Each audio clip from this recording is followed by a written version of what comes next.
بەشێک لە پەرلەمانتارانی کورد لە 2015 هۆشداریان بە حکومەتی هەرێمدا لە بڕینی موچەی فەرمانبەرانی هەرێم ئەگەر سیاسەکانی کورد سیاسەتێکی شەفافیان نەبێت و پابەندی ڕێکەوتنەکان نەبن لەگەڵ عێراق دۆخی کوردستان بەم دەردەی ئێستا دەکات بەڵام لە جێگەی گوێگرتن لە پەرلەمانتاران بە خۆفرۆش و نابەرپرز لە ڕاگەاندە سێبەرەکانەوە ناو دەبران پەرلەمانتارێکی کوردیش دەڵێت بەم هەنگاوە نابەرپرسانەی سیاسیەکانی کورد دەستیان داوەتێ ئایندەیەکی خراپ و ڕەش تووشی کۆمەلگا دەکەن ئەو هێزە سیاسیانەی کە ئۆتۆمەتانە بەخشنەوە بە دڵنیاییەوە ئیفلاسی سیاسیان کردووە ئیفلاسی ئەخلاقیان کردووە ئیفلاسی مۆراڵی سیاسیان لە دەستداوە بۆیە ناچار پەنابەنە بەرەو قەزیە بەڵام ئەوەی نیگەرانی جێگەی نیگەرانی منە لە ڕاستیان من لە 2015 هاوار لەم حکوومەتە و لەم سیاسیانە ئەەکەم کە ئەو دۆخەی ئێوە دروستی ئەەکەن دەرەنجام و نەتیجەکەی ئاوا ڕوونە لە بەرچاوی ئێمە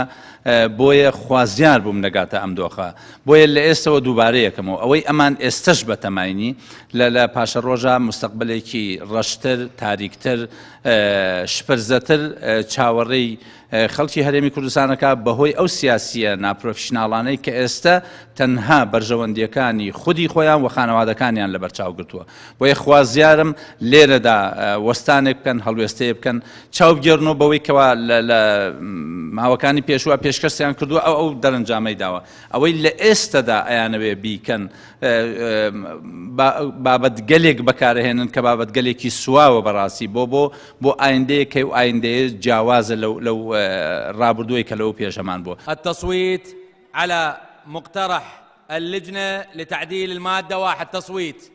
پەرلەمانتارانی کورد دەڵێن ئەوان لە ماوەی ڕابردوودا ویستویانە ماڵهەمێک بن بۆ چارەسەرکردنی کێشەکانی کورد لە بەغدا و دەیان جاریش لەگەڵ سیاسەکانی کورد ئەوەیان بەڕوونی پێوتون بەڵام ئەوان تەنها بە عەقڵی خۆیان کاریان کردووە و لە جێگای مەڵهەم بوون بە برین بۆ جەستەی کوردستان لە کاتێکدا پەرلەمانتارانی کورد لە بەغدا دەبوو ئاگاداری گرێبەست و ڕێکەوتنەکان بن و ئەوان ڕابەراتی وەفدەکان بکەن بۆ گفتوگۆ لەگەڵ بەرپرسانی عێراق بەڵام دوو حیزبی دەسەڵاتدار هەمیشە کەسانێکیان ناردووە بۆ بەغدا کە متمانە و شارەزاییەکی ئەو تۆیان نەبووە کێشەکە ئەوەیە کاتێک ئەگەر بە ڕێکەوتن ئەڵێ ئەوە مەسرور بارزانی کردی کاتێک ڕێکەوتنەکە تێکە چێ ئەڵێەوە غالب و هوشیار و ئەحمەد حاجی ڕەشید و سەرکەوتێکیان داوە یعنی ئەمەندە بچووکن ناتوانن تەعامل لەگەڵ کەیسەکانە بکەن وەکو دەوڵەت زۆربەی ئیتیفاقەکان دەبوایە ئێمە ئاگدار بواین بۆ ئەوەی ئێمە بتوانین ڕێی خۆمان بڵین و لە پەرلەمانە شەڕ بکەین بەڵام بەداخەوە ئەم برادرانە هیچ تێناگەن لە دنیا و هیچ سیاسی نین و دیبلۆماسی نین هەروە تێگەشتونە کە ئەمە دیوەخانێکە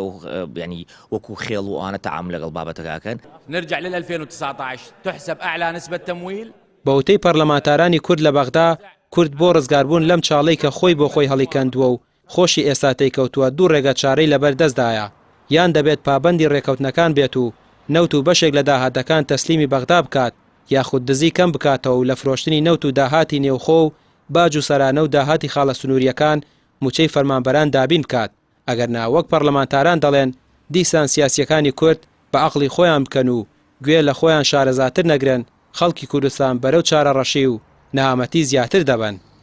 ڕامیا عوسمان کەناڵی پەیام سلێمانی